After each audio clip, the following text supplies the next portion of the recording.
नमस्कार दोस्तों। माँ भारती हिंदी मंच यूट्यूब चैनल पे आपका हार्दिक स्वागत और अभिनंदन। दोस्तों, आज टेट और रीट की तैयारी को पुष्ट करने के लिए आज की इस कक्षा में हम हिंदी के अति महत्वपूर्ण प्रश्नों का अध्ययन करेंगे। और ये प्रश्न जो है सिर्फ एच टेट और रीट में ही नहीं, कोई भी किसी प्रकार का कंपटीशन एग्ज़ाम यदि आप देंगे तो वहाँ अपनी भूमिका निभाएंगे, भले ही वो सीईटी का हो या सी टेट हो या फिर और कौन सा ग्रुप डी ग्रुप सी। हर प्रकार के जो है ना प्रश्न यहाँ मिलते जुलते इस कक्षा में आज पढ़ेंगे। तो देखो, पहला प्रश्न हमारे सामने, निम्नलिखित में से कौन सी पूर्वी हिंदी की बोली नहीं है। पूर्वी हिंदी की पूछी इसने। अवधी होती है पूर्वी हिंदी की, है ये। कन्नौजी ये नहीं है। और देखते हैं बघेली, ये भी पूर्वी हिंदी की है। छत्तीसगढ़ी ये भी पूर्वी हिंदी की है। तो कन्नौजी नहीं है, ये पश्चिमी हिंदी के अंतर्गत आती है। निम्नलिखित में से कौन सा संयुक्त वर्ण नहीं है। संयुक्त वर्ण पूछा इसने कि कौन सा नहीं है।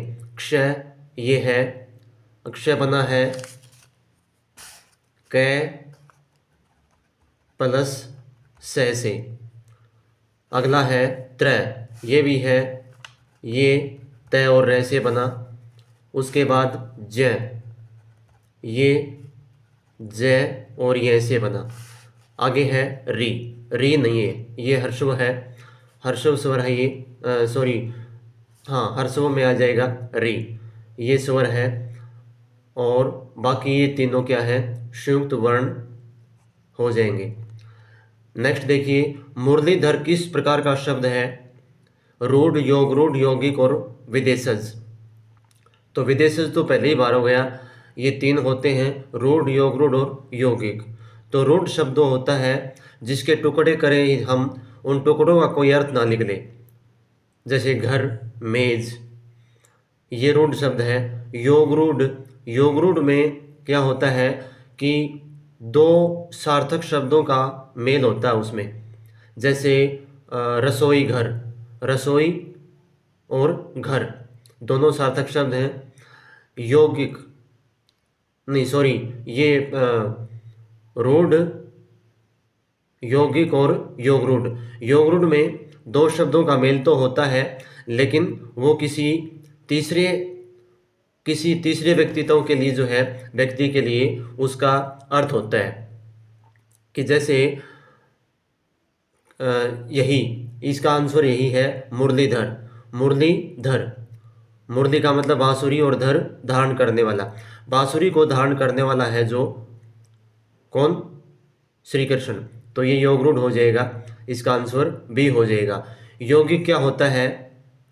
यौगिक होता है दो सार्थक शब्दों के मेल से बनने वाला, जैसे रसोई घर। तो वैसे तो सार्थक शब्दों के मेल से यही बनता है, लेकिन योग रूढ़ जो है किसी और किसी के लिए प्रयुक्त होता है। आगे देखो, कवि किस संज्ञा भेद का शब्द है। कवि में संज्ञा पूछी इसने, व्यक्तिवाचक नहीं। व्यक्तिवाचक जो कवि है वो अपनी ही जाति का एक, जितने भी इस धरती पर कवि हैं उन सभी का बोध करवा रहा है। तो व्यक्तिवाचक नहीं है, समूहवाचक भी नहीं है, इसमें कोई समूह का बोध नहीं, जातिवाचक हो जाएगा इसमें। जातिवाचक संज्ञा का ये भेद है कवि, भाववाचक भी नहीं है। तो ऑप्शन नंबर सी हो जाएगा इसका। दुष्ट आदमी में किस प्रकार का विशेषण है। दुष्ट आदमी में किस प्रकार का विशेषण है। तो इसमें पहले आपको ध्यान होना चाहिए कि विशेषण कौन सा और विशेष्य कौन सा है। तो इस बात का जिक्र बहुत बार हो चुका है। तो जो विशेषता बताए वो विशेषण होता है, और जिसकी विशेषता बताई जाए वो होता है विशेष्य या फिर संज्ञा या सर्वनाम। तो इसमें दुष्ट ये विशेष्य है, विशेषण है। आदमी की विशेषता बता रखी है इसमें, दुष्ट है, भला है, छोटा है, बड़ा है। तो इसमें कौन सा हो जाएगा, गुणवाचक, परिमाणवाचक, सार्वनामिक, तुलनात्मक। तुलनात्मक तो होता नहीं है, गुणवाचक हो जाएगा इसमें। परिमाणवाचक में जो है किसी का नाप, मापतोल का बोध होता है। सार्वनामिक ये होता है संकेतवाचक, इसको बोलते हैं यह वह उसका ये। तो इसमें गुणवाचक हो जाएगा, इसमें गुण दोष का बोध हो रहा है यहाँ पे, गुण दोष का, स्वभाव का। तो यहाँ पे हो जाएगा ऑप्शन नंबर ए। निम्नलिखित में से कौन सी अकर्मक क्रिया है? अकर्मक क्रिया पूछा इसने। खाना सकर्मक है, पीना भी सकर्मक है, उठाना सकर्मक है, आना ये अकर्मक हो जाएगी, अकर्मक क्रिया हो जाएगी आना। उठाना, यहाँ यदि उठना होता, यदि यहाँ उठना होता तो ये भी अकर्मक हो जाती। खाना पीना ये हो जाएगी दोनों सकर्मक, और यहाँ भी ये भी क्या होगी सकर्मक। अकर्मक क्रिया है आना, तो इसका ऑप्शन नंबर डी हो जाएगा। पुरोहित शब्द का संधि विच्छेद क्या होगा? पुरोहित, ये देखो बहुत बार आ चुके हैं, विसर्ग संधि से बहुत पूछते हैं ये, तो इसका विसर्ग संधि हो जाएगा, विसर्ग संधि होगी इसमें, और इसका हो जाएगा क्या? पुरोहित नहीं, पुरय प्लस अहित ये भी नहीं होगा, पुरय है प्लस हित ये हो जाएगा। इसमें बताया था इसका नियम क्या था कि विसर्गों से पहले ए आ हो और बाद में कोई भी घोष वर्ण हो तो क्या हो जाएगा, यहाँ पे विसर्गों का ओ बन जाएगा, पुरोहित। तो इसमें क्या हो जाएगा ऑप्शन नंबर सी। घोंसले से पक्षी निकला, इस वाक्य में किस कारक का प्रयोग हुआ है? घोंसले से पक्षी निकला, अब देखो घोंसले का और पक्षी का अलगाववाद हो चुका है, और जहाँ किसी चीज़ का अलगाववाद का बोध हो तो वहाँ सीधी बात है अपदन कारक होगा, बताया था मैंने। तो कर्ण कारक, कर्ण कारक में से का प्रयोग होता है, लेकिन वो एक साधन की सहायता से जहाँ क्रिया संपन्न होती है वहाँ होता है कर्ण कारक।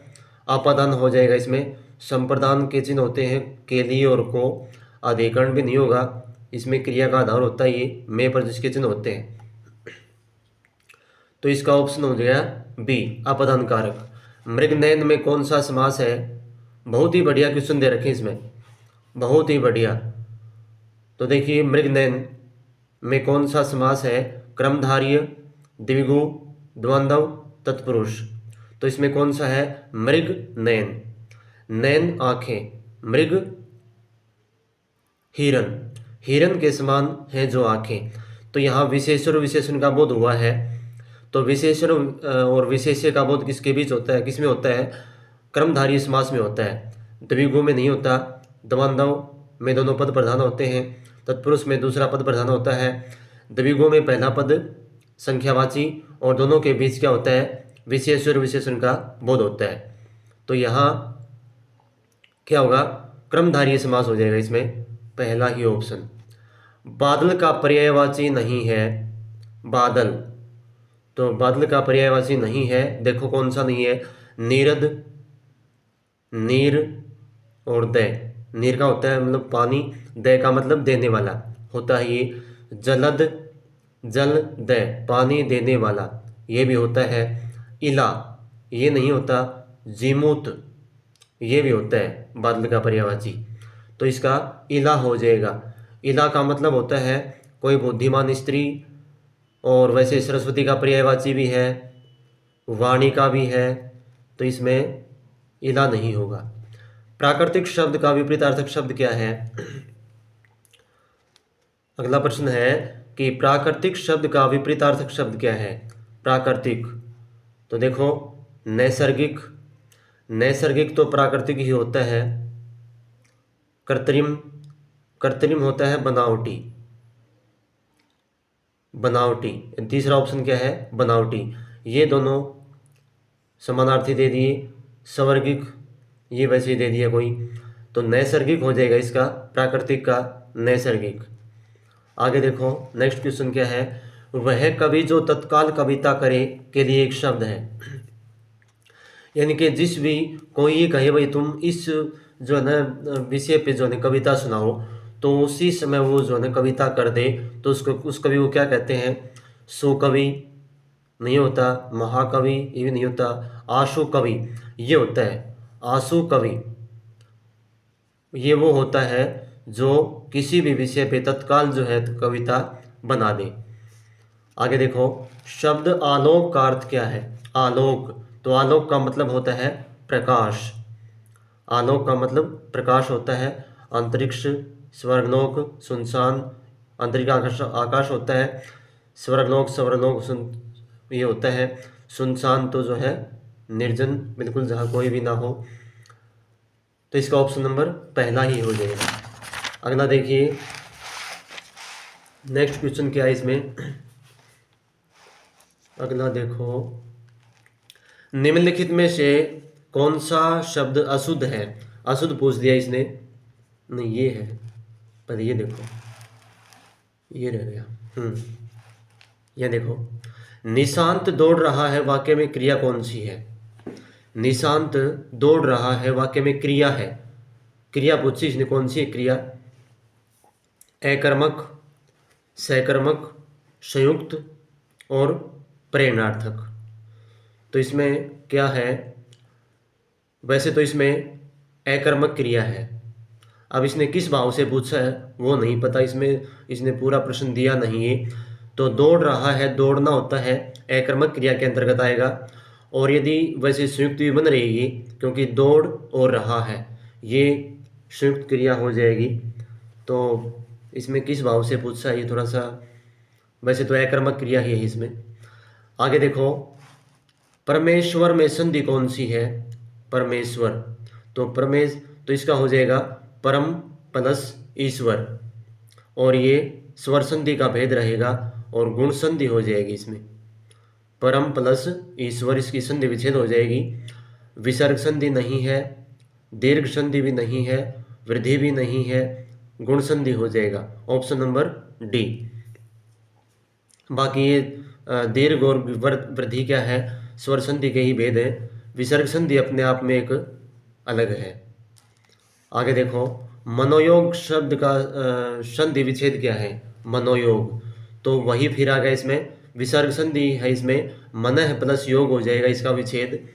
और मन योग नहीं है, मनर योग, मनः प्लस योग ये हो जाएगा इसमें, ये वाला। तो अभी बताया था इसका नियम क्या था, उसी के अकॉर्डिंग ये बना है, मनः प्लस योग। मनन योग ये भी नहीं होगा, ऑप्शन नंबर सी इसका हो जाएगा। आगे देखो, संधि का जो है करवाएंगे, संधि का टॉपिक बड़े गजब तरीके से करवाएंगे, बिल्कुल ट्रिक के साथ और एक एक चीज़ का विश्लेषण के साथ। आगे देखिए, निम्नलिखित में से किस शब्द का बहुवचन इया प्रत्यय के प्रयोग से नहीं बनाया जा सकता? इया के प्रयोग से। देखो अब बहुवचन पूछा इसने, तो नदी का बहुवचन क्या हो जाएगा? नदियाँ, इया बन जाएगा। लड़की का बहुवचन क्या होगा? लड़कियाँ, यहाँ भी इया बनेगा। पहाड़ी, पहाड़ियाँ, छोटी मात्रा हो जाएगी। बहुवचन मैंने बताया था एक बार कि जहाँ भी बहुवचन बनेगा तो वहाँ 99% जो है बहुवचन बनते समय हर्षव हो जाएगा, वो छोटी मात्रा हो जाएगी। जैसे नदियाँ करेंगे तो छोटी मात्रा हो जाएगी नदियाँ में, लड़कियाँ में भी, पहाड़ियाँ में भी। अब आगे है किताब, इसका बहुवचन बनेगा किताबें, तो ये नहीं बना जा सकता, ये या प्रत्यय से नहीं बनेगा। आगे देखो, ऑप्शन नंबर इसका डी हो जाएगा। अगला प्रश्न है, निम्नलिखित में से कौन सा शब्द पुल्लिंग है? अब ये देखो भाई, ये बहुत बार पूछे हैं ये, पुल्लिंग से, संधि से, समास से, ये जो है ना मेजर टॉपिक है, इनको बड़े गजब तरीके से करवाएंगे। उच्चारण स्थान का और रचना के आधार पर वाक्य, ये दो टॉपिक मैं करवा चुका हूँ, बहुत ही गजब तरीके से, जाके देखना एक बार। उच्चारण स्थान की जो ट्रिक है वो आपको भले ही बिरले ही किसी यूट्यूब चैनल पे मिल सकती है, ऐसी देखना जाके एक बार। और ऐसे ही जो है ना इस प्रकार से पूरे विश्लेषण के साथ जो सरल, संयुक्त और मिश्रित वाक्य जो होते हैं उनका विश्लेषण किया गया है, तो देखना, नहीं देखा है तो। आगे देखो, नीलांबर किस समास का उदाहरण है? नीलांबर, नील अंबर, नील नीला होता है, अंबर आकाश होता है, और एक प्रकार से कहें तो अंबर का मतलब कपड़े भी होता है। तो देखो, देखते हैं इसमें, तत्पुरुष नहीं है, द्विगु ये भी नहीं है, द्वंद्व नहीं, बहुव्रीहि, ये हो जाएगा इसमें। नीले हैं जो अंबर, नीले हैं, सॉरी, नीले हैं अंबर जिसके, अंबर का मतलब कपड़े, नीले हैं कपड़े जिसके, अर्थात वह कोई विशेष व्यक्ति। तो इसमें हो जाएगा बहुव्रीहि समास। निम्नलिखित में से कौन सा सागर का पर्यायवाची है? सागर का पर्यायवाची पूछा इसने। जनार्दन, ये तो विष्णु का है। अपगा, ये नदी का पर्यायवाची है। अर्णव, अर्णव है भाई, सागर का पर्यायवाची अर्णव होता है। मुकुंद, मुकुंद, हाँ, ये भी विष्णु का पर्यायवाची है। ये भी विष्णु का पर्यायवाची है। और इसमें तो ऑप्शन नंबर सी हो जाएगा इसमें सही आंसर। आगे देखो, निम्नलिखित में से राग शब्द का विलोम क्या होगा? विराग, तो इसका हो जाएगा विराग, अनुराग, ईर्ष्या, द्वेष। तो इसका विराग हो जाएगा, राग का विराग विलोम हो जाएगा इसका। यदि विराग नहीं होता तो फिर द्वेष होता। वैसे द्वेष भी होता है, लेकिन सही होगा, बिल्कुल सही की बात जहाँ आएगी तो विराग हो जाएगा। वो बात अलग है कि यदि विराग नहीं होता तो इसका द्वेष होता। तो ऑप्शन नंबर ए हो जाएगा। आकाश से संबंधित के लिए एक शब्द है। आकाश से संबंधित कोई यदि हम बोलें तो क्या होगा उसके लिए? आकाशीय, पार्थिव, सामुद्रिक और सौर। तो देखो, इसका आकाशीय हो जाएगा। आकाशीय, आकाशीय गतिविधियां देखने को मिली, ऐसे बोलते हैं ना। पार्थिव तो हो जाएगा पृथ्वी का, पृथ्वी का। सामुद्रिक हो जाएगा समुद्र से संबंधित। सौर हो जाएगा सूर्य से संबंधित। तो आकाश से संबंधित क्या होगा? आकाशीय। अगला देखो, कुंती के पुत्र के लिए एक शब्द है। कुंती के पुत्र के लिए, तो कुंती के पुत्र के क्या कहेंगे? आपने देखा भी होगा ये तो, कुंत, कौंत, कौंते, कौंते, ये हो जाएगा इसका, ये वाला ऑप्शन नंबर सी। निगम शब्द का अर्थ क्या है? निगम, संस्था, आदमी, दुकान, दल। तो इसका संस्था हो जाएगा, निगम, संस्था। निम्नलिखित में से तद्भव शब्द है। तद्भव पूछा इसने कौन सा? देखो, अज्ञान, अज्ञानी, अजान, अनार्य। तो तद्भव इसमें कौन सा है? अज्ञान तत्सम है, अज्ञानी भी तत्सम है, अजान, अजान ये तद्भव शब्द है और अज्ञान का ही है ये तद्भव। अनार्य, ये अनाड़ी का, इस ये भी तत्सम है, इसका हो जाएगा अनाड़ी, तद्भव। तो इसमें ऑप्शन नंबर सी हो जाएगा। आगे देखो, पठ धातु में इत प्रत्यय के संयोग से क्या शब्द बनेगा? पठ धातु के में इत प्रत्यय के योग से क्या बनेगा? तो पठ प्लस इत, तो पठित बन जाएगा इसमें, पठित। ये पाठित है, ये नहीं बनेगा। पाठक भी नहीं बनेगा, पढ़ाई भी नहीं बनेगा, पठित बनेगा इसमें। आगे देखो, नेक्स्ट है, अनुपस्थित शब्द में किस उपसर्ग का प्रयोग हुआ है? अनुपस्थित में पूछा इसने किस उपसर्ग का प्रयोग हुआ है? तो अनु नहीं हुआ, अन ये हुआ है, ए और अनूप। इसमें अन उपसर्ग का प्रयोग हुआ है। अन उपसर्ग का कैसे? इसमें जैसे अन प्लस उपस्थित, अन प्लस उपस्थित, ये हो जाएगा इसमें, अनु नहीं बनेगा इसमें। तो जैसे यदि इसको आप जोड़ेंगे तो ये ऊ जो है न में आ जाएगा और इसको ये अनु बना देगा। ऊ का लोप हो गया और उपस्थित, अनुपस्थित समझते हो आप, गैर हाजिर। आगे देखो, गर्दन उठाना किस मुहावरे का अर्थ है? पीछा छुड़ाना, नुकसान देना, प्रतिवाद करना, बहस करना। तो गर्दन उठाना, प्रतिवाद करना, ये हो जाएगा इसमें option number C. Option number C का हो जाएगा। अगला प्रश्न देखो, निम्नलिखित में से कौन सा शब्द अशुद्ध है? अशुद्ध पूछा इसने। प्रतिनिधि सही है, पुनर्विचार ये भी सही है, व्यावसायिक गलत है, परिवर्तन सही है। व्यावसायिक नहीं होता, व्यावसायिक हो जाएगा। इसमें सही के लिए इसको आ की मात्रा करनी पड़ेगी, व्यावसायिक। आगे देखो, अनुराग किसका स्थायी भाव है? अनुराग का मतलब जो प्रेम होता है, तो भयानक रस नहीं, भक्ति रस इसका भी नहीं है, वात्सल्य, वात्सल्य रस का स्थायी भाव है अनुराग, ये हो जाएगा। आगे देखो, जहां कारण के बिना अथवा कारण के विपरीत कार्य हो वहां कौन सा अलंकार होता है?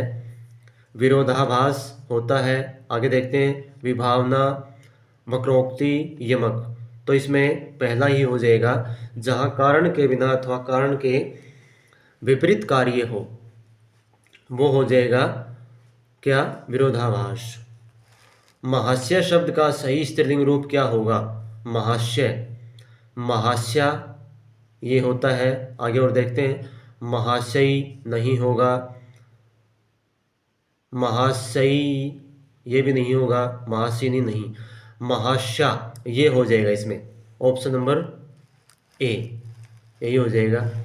आगे देखो, शब्द लोकनायक में कौन सा समास है?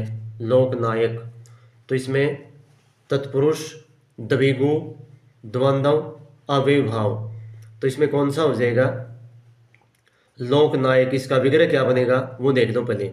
लोक का नायक, लोक संसार, नायक मतलब उसका मसीहा कह लो, तो लोक का नायक, तो तत्पुरुष समास हो जाएगा इसमें, और संबंध तत्पुरुष बन जाएगा, ये संबंध तत्पुरुष बन जाएगा।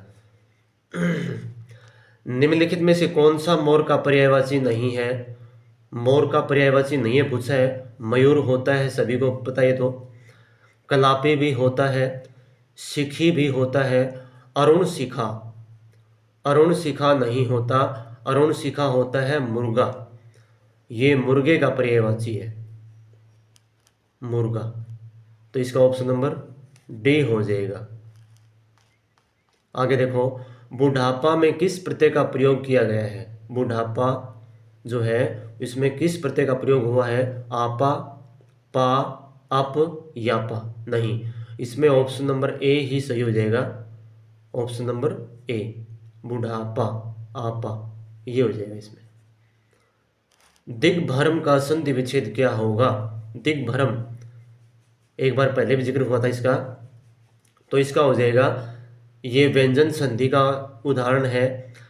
और क्या बनेगा इसका? देखो, दिग प्लस भ्रम, हलंत है, दिग प्लस भ्रम, दिग है प्लस भ्रम, दिग प्लस अभ्रम, ये तो बिल्कुल भी नहीं है, बाहर हो गया। दिग इसका हो जाएगा दिग प्लस भ्रम, ये क वाला। कैसे बनाइए देखो, इसमें बताया था मैंने एक बार कि जैसे जैसे दिग प्लस भ्रम है, ये है इसमें, तो जब क्या होता है, किसी भी वर्ग का प्रथम वर्ण यदि किसी भी वर्ग का प्रथम वर्ण यदि किसी घोष वर्ण से टकराता है, किसी घोष वर्ण से टकराता है, तो वो क्या हो जाएगा? घोष वर्ण उसको अपने से तृतीय में बदल देगा।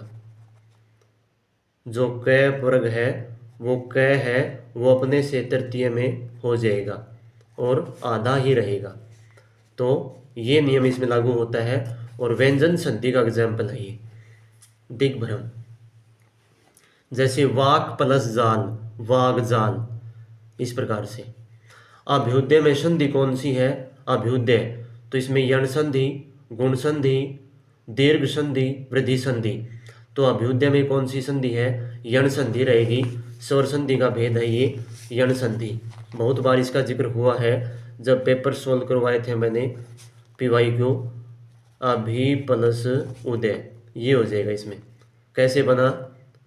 यू कैसे बना और आधा ब कैसे रह गया? देखो, भी से जो भी थी वहाँ से ई बाहर निकल आई, यहाँ बच गया आधा भय, यहाँ बच गया आधा भय। उसके बाद क्या हुआ? अब देखो, और अब क्या नियम है? यदि ई और ई के बाद कोई भी भिन्न स्वर आ जाए, भिन्न स्वर का मतलब इसके सामने ई और ई नहीं होनी चाहिए, तो क्या बन जाएगा इसका? ई का बन जाएगा ये आधा। अब कैसे बना, ए भय रह गया था आधा, भय रह गया था आधा, ई का बन चुका है ये, आगे यूं का यूं लिखो एक बार, उदय।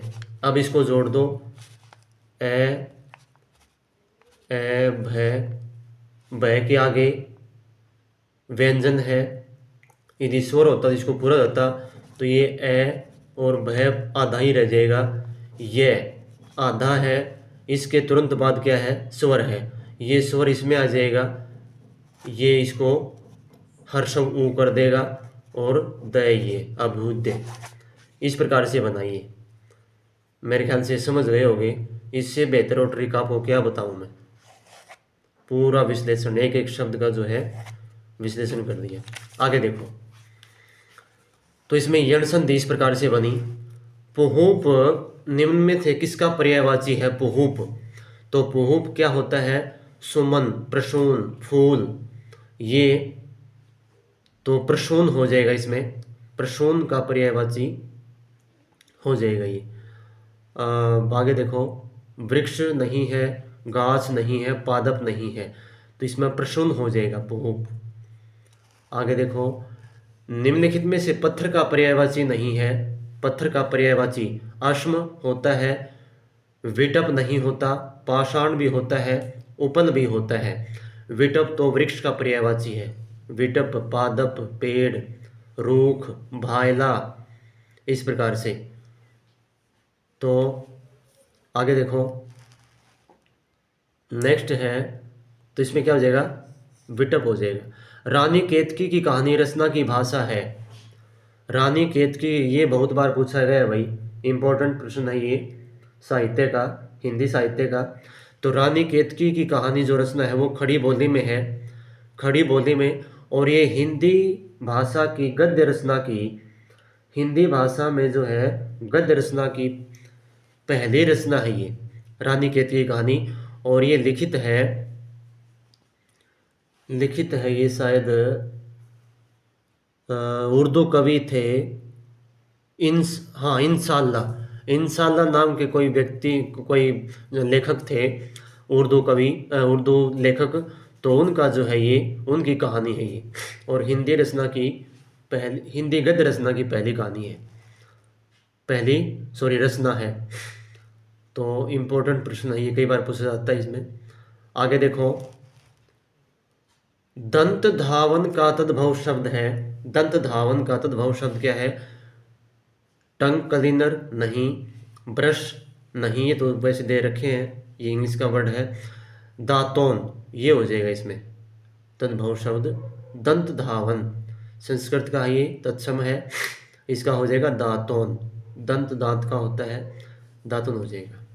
अगला देखिए, नेक्स्ट क्वेश्चन है, निम्नलिखित में से शुद्ध वर्तनी का चयन कीजिए, यानी कि इसमें शुद्ध शब्द पूछा है, कौन सा, एयास नहीं है, अवगुण, एनक, एलन, तो इसमें क्या हो जाएगा, देखो शुद्ध वर्तनी कौन सी बनेगी इसमें, एयास, ये नहीं है, एयास तो ये आयास होता है, आयास है, वो होता है उसका मतलब प्रयत्न करना, अवगुण ये सही हो जाएगा, ये इसमें आई की मात्रा हो जाएगी ऐनक, एलन ये भी एलन हो जाएगा, तो ये अवगुण हो जाएगा इसमें।